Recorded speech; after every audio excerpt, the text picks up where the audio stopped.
Vai começar o Negócio Rural. Patrocínio Sicredi, é ter com quem contar. Sebrae, se tem transformação, tem Sebrae. Se tem Sebrae, tem propósito. E Orvel, a sua concessionária Renault no Espírito Santo.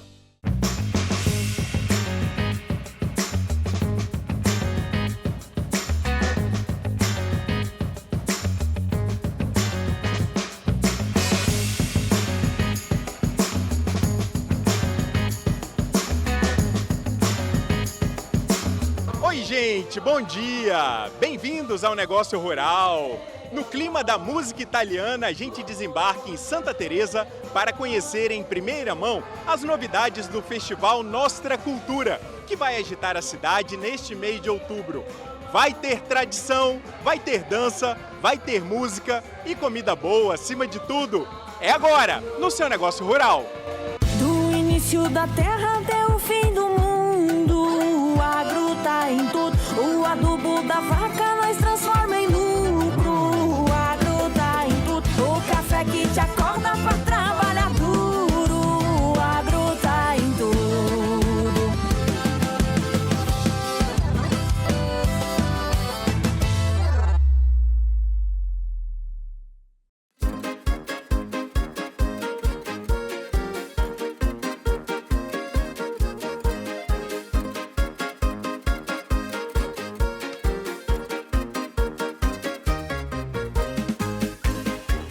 Gente, vocês não sabem como é bom estar em Santa Teresa, respirar esse ar italiano, comer essa culinária única no Espírito Santo. A Edilene Alves é a organizadora do festival que este ano mudou de nome, passou de Nostra Cucina para Nostra Cultura, porque o festival está muito maior, não é, Edilene? Exatamente. Então a gente deixou de focar somente na gastronomia, estamos focando na cultura, na arte, música, dança e, lógico, né, a melhor gastronomia que a gente tem aqui em Santa Teresa. Agora, uma essência que o festival não perdeu é esse de movimentar a cidade numa temporada, Edilene, em que os bares, os restaurantes, os hotéis não têm a sua ocupação máxima e vocês fazem isso com maestria, né? Exatamente. A última edição trouxe a prova aí pra gente, né, do sucesso do evento.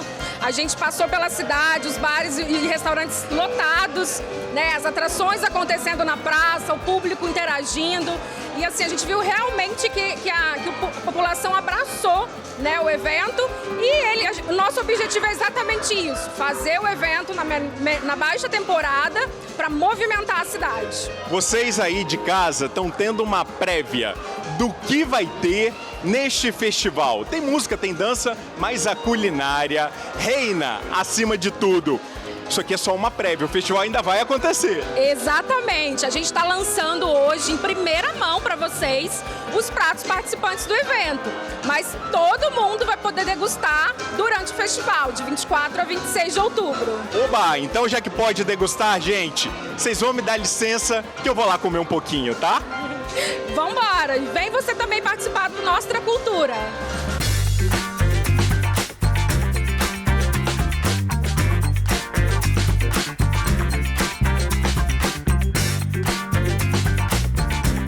Olha, Santa Teresa tem bar muito bom, tem restaurante muito bom. Isso significa que nós temos drinks incríveis, que nós temos comidas, petiscos de dar água na boca.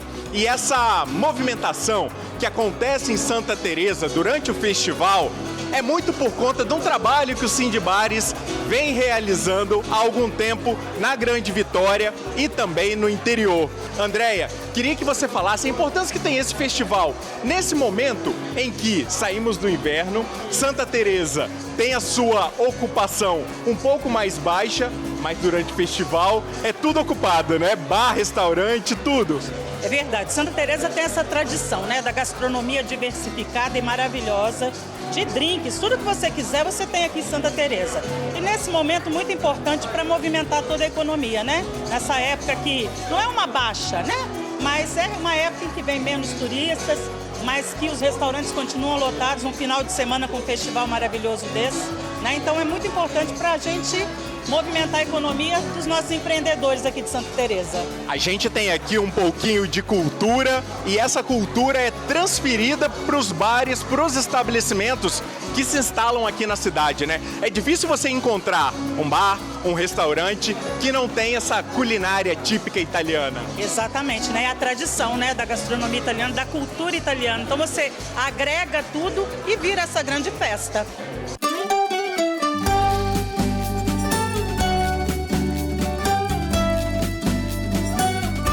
A pizza é uma invenção chinesa, a esfirra uma invenção árabe. Mas tanto a pizza quanto a esfirra, elas se encontram aqui em Santa Teresa. E o Murilo, gente, é um especialista em esfirras. Murilo, me conta o que você está trazendo de novidade pro festival esse ano. Festival que está maior, mais completo. O que você pensou nisso na hora de criar um novo sabor ou escolher uma esfirra para participar do festival? Com certeza, né? Eu acho que a gente trazer a pegada italiana para um produto que não é originário da Itália é muito interessante criar essa conexão. E por isso que a gente trouxe a esfirra genovese para esse festival, que é uma esfirra que leva, né, o molho pesto, que é muito tradicional na Itália. Então a gente traz duas etnias, né, duas nacionalidades conversando num produto e dentro de um festival que tem o objetivo de promover a gastronomia de Santa Teresa e do Espírito Santo. Então foi muito bacana. Posso contar para vocês? Eu tive o privilégio, gente, de experimentar a esfirra em primeira mão. Vocês estão vendo imagens da esfirra aí e olha, ela é magnífica. Parabéns, amigo. Você conseguiu nos transportar para a Itália, literalmente. Obrigado. Esse é o nosso objetivo e eu acho que é o objetivo do Nostra Cultura, né? Mostrar um pouquinho da Itália aqui em Santa Teresa, tão presente na cultura, na gastronomia, na vivência, na arquitetura, e eu acho que esse é o objetivo, a gente está alcançando muito bem.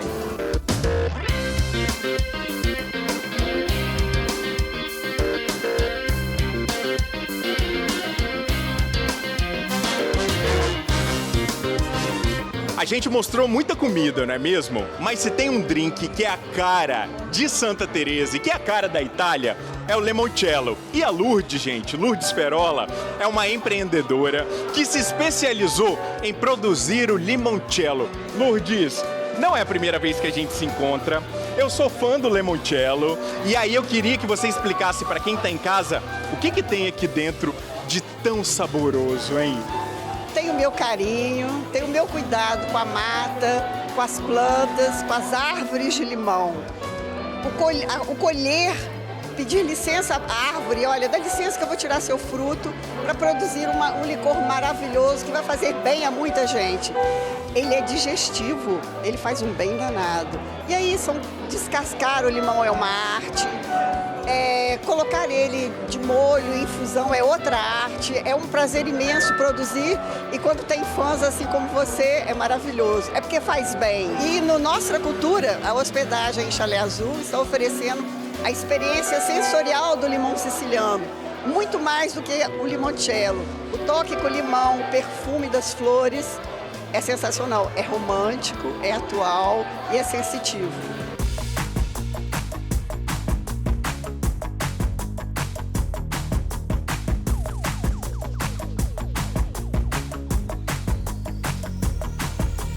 Nós estamos, gente, na região dos imigrantes e Santa Teresa foi a primeira cidade colonizada por imigrantes italianos no Brasil. O Ronald Rodrigues é o secretário de turismo aqui de Santa Teresa e como é bacana ver esse movimento acontecer e trazer turista, trazer gente bacana para cá e oferecer também aquilo que vocês têm de melhor, não só na comida, não só na gastronomia, mas também na cultura. Não é à toa que o festival cresceu e agora é Nostra Cultura, né, Ronald? Isso aí, com certeza. É muito gratificante ver os empresários evoluírem dentro desse processo, né? Oportunizando, tendo esse crescimento profissional e o empreendimento cada vez mais se despontando, né, dentro do nosso calendário de estações. Esse evento veio para agregar, obviamente, e se consolidando agora com Nostra Cultura, com esse viés não somente gastronômico, né, mas também com viés cultural, trazendo esse resgate da primeira cidade de colonização italiana no Brasil, com atrações culturais de outros municípios, esse intercâmbio que é muito importante. Um festival é só um aperitivo para quem vier curtir Santa Teresa. Santa Teresa tem muito a oferecer, não tem? Olha, eu te falo que tem evento de janeiro a janeiro aqui, viu? Então a gente está com um calendário de estações bem vasto e dentro em breve a gente vai estar lançando um calendário de 2026 para as pessoas se programarem e vir curtir o melhor de Santa Teresa nesse clima, né, agradável de montanhas e, claro, deliciando de uma boa gastronomia e de uma boa cultura.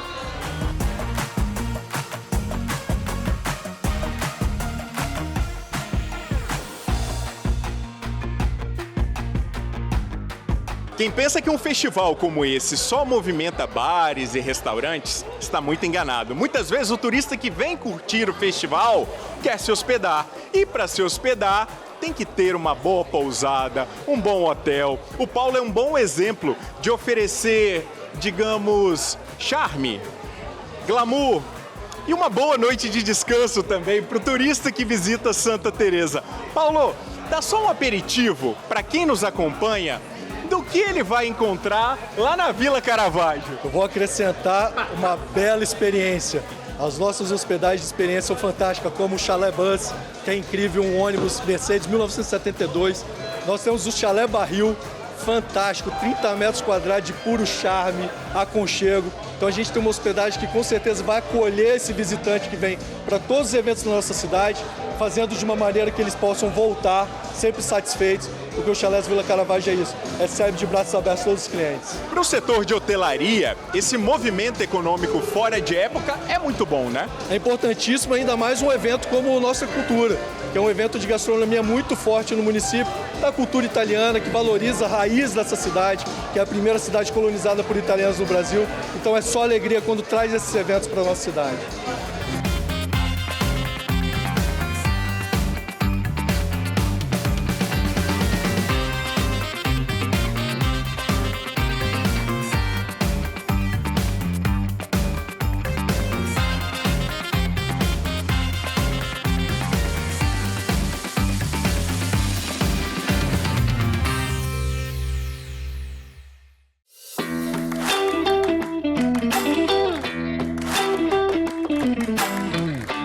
Estou saindo de Santa Teresa, voltando para Grande Vitória, a bordo da nova Duster. E na Orvel, toda a linha 2026 está com bônus de R$15 mil, a melhor avaliação do seu usado e taxa zero em até 24 vezes.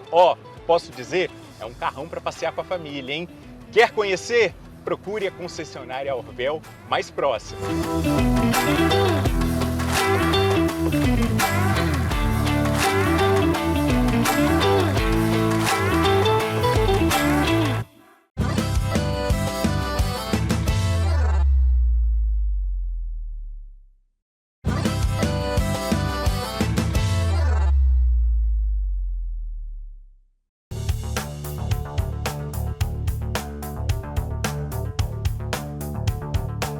Você aí, gosta de uma boa história? Bom, eu como jornalista adoro contar histórias. E é claro que uma boa história tem que virar o quê? Tem que virar livro.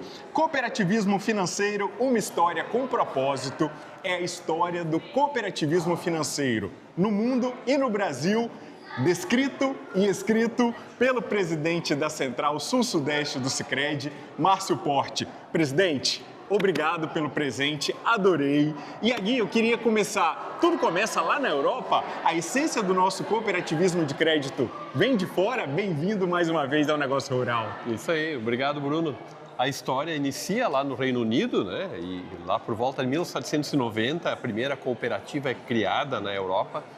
E a partir daquela iniciativa de 1790, outras cooperativas vão sendo criadas, adaptadas, nem todas deram certo. E aí a adaptação fez toda a diferença ao longo da história do cooperativismo, indo evoluir no movimento que lá por volta de 1825 já se via muitas falas do cooperativismo, uma revista também na época falando de cooperativismo e o estímulo para que se criassem cooperativas. Então isso por volta de 1825, 1830. E depois, em 1844, surge a cooperativa hoje que muitos que trabalham no cooperativismo conhecem, que é a cooperativa dos pioneiros de Rochdale, que é a soma de evoluções de cooperativas anteriores. Então, melhorando aquilo que não deu certo, os pioneiros criaram uma cooperativa em 1844 na Inglaterra. Presidente, o senhor está há quantos anos no cooperativismo? 33 anos. E de onde surgiu esse interesse pela história do cooperativismo? Essa é uma boa pergunta, porque eu comento que por muitos anos a história não me interessou, Bruno. E aí eu digo o seguinte, a gente aprende história na época errada da vida. A gente vai para a escola e lá pelos 14, 15 anos, tentam nos empurrar a história do Brasil, a história do mundo, do nosso estado. Mas não é uma idade em que a criança ou o jovem esteja interessado em história. E preparado. E preparado para assimilar. E eu fui ter esse gosto por história por volta dos 30 e poucos anos, mais ou menos. E aí eu fui buscar informações. Foi numa época também que eu fiz uma pós-graduação em cooperativismo. E eu pensei, eu vou escrever sobre o cooperativismo. E a informação já existia, eu é que não conhecia ela. E aí, a partir daí, comecei a pesquisar e criei depois o que é o Portal do Cooperativismo Financeiro, um site que existe até hoje ainda, foi em 2008. E dali em diante surgiram algumas oportunidades de registrar em livro também. O livro tem 380 páginas. O início dele conta um pouquinho dessa história que o senhor acabou de relatar para a gente. Mas o senhor teve a oportunidade de ir lá, no berço do cooperativismo, conhecer um pouquinho dessa história. Mudou muito a sua percepção do que estava escrito, do que o senhor aprendeu, para ver de perto a história? Bom, eu havia escrito o livro originalmente durante a pandemia. O livro é um filho da pandemia, eu diria assim, e aí foi lançado em 2022, numa primeira edição, e eu tive a oportunidade de estar em Rochdale, na Inglaterra, no ano passado, em setembro, e visitando o museu onde é que se registra a história do cooperativismo de lá. E uma coisa é ler livros que relatam, e aí relatam resumidamente, e aí cada um dá o seu viés, o seu enfoque, né? Então eu tinha vários conteúdos que eu tinha encontrado, conteúdos que estão disponíveis na internet, inclusive também tinham conteúdos que eu havia tirado foto em 2012, quando estive na Alemanha, então tem muito conteúdo europeu nesse livro, eu diria assim, que só quem está lá consegue. Mas quando eu estive na Inglaterra no ano passado, eu tive a oportunidade de fazer as perguntas baseadas nas dúvidas que eu tinha. Assim, como é que era isso? Com que intensidade eram criadas as cooperativas? E um aspecto interessante é que a história do cooperativismo de crédito aqui no Brasil surge a partir de um padre jesuíta. E esse padre jesuíta estudou na Inglaterra a 64 quilômetros da cidade de Rochdale. E uma dúvida que eu tinha era, quando o padre jesuíta chega ao Brasil, ele tinha ouvido falar do cooperativismo da Inglaterra? E essa foi a pergunta que eu fiz. E a diretora do museu, lá da Rochdale, disse o seguinte, não havia como alguém não saber a respeito, porque haviam cerca de 1000 cooperativas aqui. Quase todo mundo criava, né, no seu bairro, criava a sua cooperativa. O objetivo na época é que se vendiam muitos produtos adulterados. Então eles davam um exemplo, eu quero comprar açúcar, e junto com o açúcar tem caco de vidro, estilhaço de vidro moído. Então já não era mais açúcar. Eu queria comprar sal, ou melhor, queria comprar farinha e tinha cal, aquele que a gente pinta o meio fio, né? Meio fio da calçada. Então essas misturas haviam muito na época, e aí se fala também do leite que era impuro, com várias misturas. Então as pessoas foram estimuladas a criar suas cooperativas na Inglaterra para ter produtos de qualidade, mais baratos e também para ganhar em escala. Então surgiu o cooperativismo para dar velocidade, né? Dar alcance aos produtos, principalmente de qualidade e com preços adequados. Então as cooperativas surgiram em grande quantidade, surgiram 1000 cooperativas, portanto o padre que foi o fundador do cooperativismo de crédito veio para o Brasil já conhecendo o cooperativismo de lá. Essa é uma curiosidade que muitas vezes não está registrada. Não estava, aqui, agora está. Agora está. Mas na sua pesquisa, o que mais te surpreendeu, presidente, na hora de conhecer, pesquisar para poder deixar isso registrado aqui? Bom, primeiro que a ideia do livro era contar a história do cooperativismo de crédito do Brasil.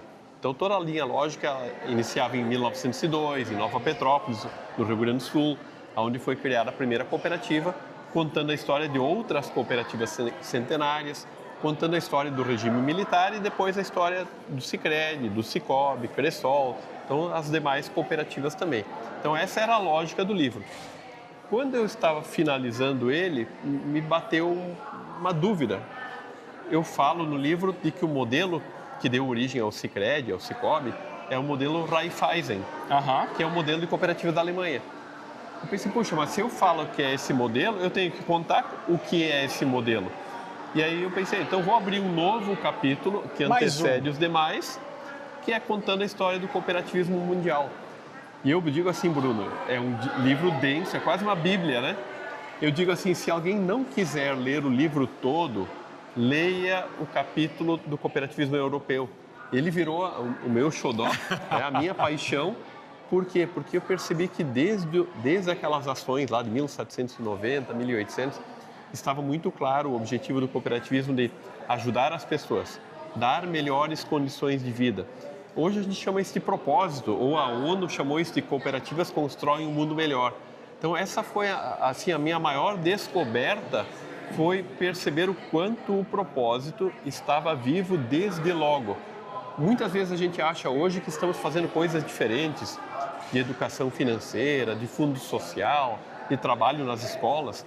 E quando a gente volta na história, a gente vê que isso já existia. E essa foi a minha surpresa. E aí, por isso, quando a gente fala do DNA do cooperativismo, ele é muito forte. Porque coisas que a gente faz hoje, que acha que foram criações nossas, já existiam há quase 200 anos atrás. E isso tudo está muito interligado com a história do Sicredi, né? Do Padre Amistad, de Nova Petrópolis e desse modelo de negócio que fez tão bem ao Brasil. E o senhor estava comentando aqui nos bastidores que o governo federal teve uma participação muito grande para impulsionar esse cooperativismo de crédito aqui no nosso país, né? Isso.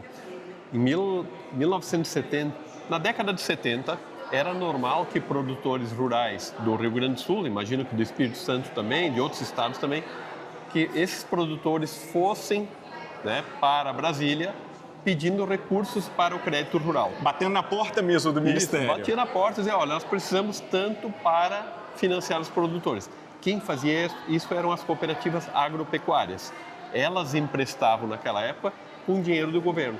E aí, naquela ocasião, foi quando o dólar disparou, o governo brasileiro deu calote no FMI, e naquele momento o Delfim Neto era o ministro da Agricultura, e o Delfim disse o seguinte, eu estive na França, eu vi o tamanho das cooperativas de crédito na França, 70% lá é financiado por cooperativas, e eu sugiro que vocês se unam aqui no Brasil e criem cooperativas de crédito também, porque o governo federal não vai ter dinheiro o suficiente. Hoje a gente fala do plano safra do governo, temos dinheiro hoje, né? Hoje tem recurso, mas naquela época a mensagem do governo é acabou o dinheiro do plano safra, não tem.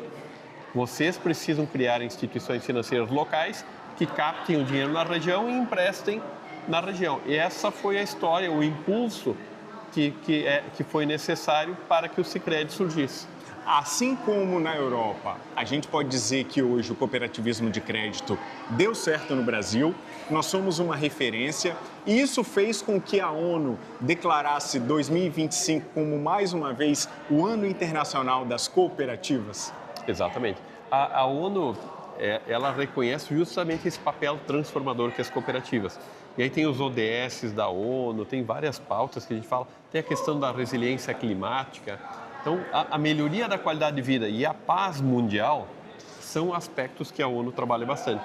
E aí, assim como nós temos aqui no Brasil pesquisas como a da FIPE, que a gente já conversou, que mostram o quanto as cooperativas impactam, a ONU também percebe isso. Social, economicamente e até educacional, né? Exatamente. Então, a ONU, ela enxerga esse papel das cooperativas, o quanto é um grupo de pessoas da região que arranja as suas próprias soluções para os problemas e que isso faz grande diferença. Então, a ONU destaca isso e eu digo assim, né, Bruno, essa expressão cooperativas constroem um mundo melhor, que é o que a ONU diz para o ano, né?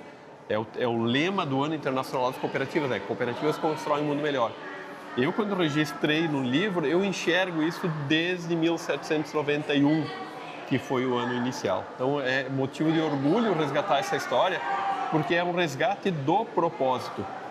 É o resgate do brilho no olho. a crença de que nós estamos fazendo certo, as coisas certas ainda hoje.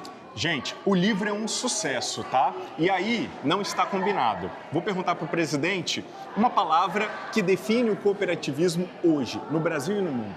Eu diria que é o desenvolvimento. Se é uma só, desenvolvimento porque a força que o cooperativismo tem de apoiar as iniciativas locais, regionais, reconhecer que cada região é diferente, que cada região precisa de soluções diferentes. O cooperativismo faz isso e gera desenvolvimento. Vamos fazer o seguinte, vamos sortear um exemplar para a turma que assiste o Negócio Rural no Espírito Santo e também no Brasil, né? Porque o Negócio Rural está em todos os lugares. Vamos fazer o seguinte, ó, vou deixar as orientações todas lá na nossa rede social, no @bpfaustino, no Instagram e no TikTok, e também no programa, @Programa Negócio Rural no Instagram. Vamos botar lá? Tem que fazer o seguinte, tem que dizer por que você merece ganhar esse livro e conhecer a história do cooperativismo financeiro.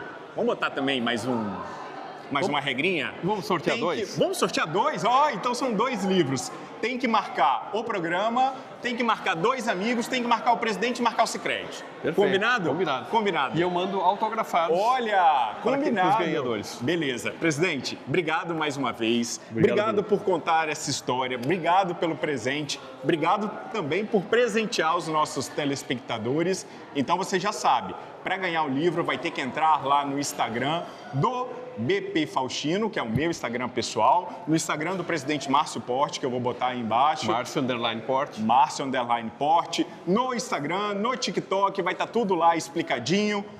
Marca 2 pessoas no post oficial. Lembra de marcar os nossos perfis e o perfil do Sicredi, tá bom? O programa de hoje fica por aqui. Para revê-lo é muito fácil, é muito simples. É só apontar a câmera do seu celular para esse QR Code que aparece aí na tela. Semana que vem temos um novo encontro e eu espero estar com você, estar com o presidente mais uma vez aqui no Negócio Rural, nosso parceiro. Sicredi já é de casa, eu já me considero da família. Vamos dar tchau para a turma? Tchau, gente. Tchau. Até semana que vem. Tchau, tchau.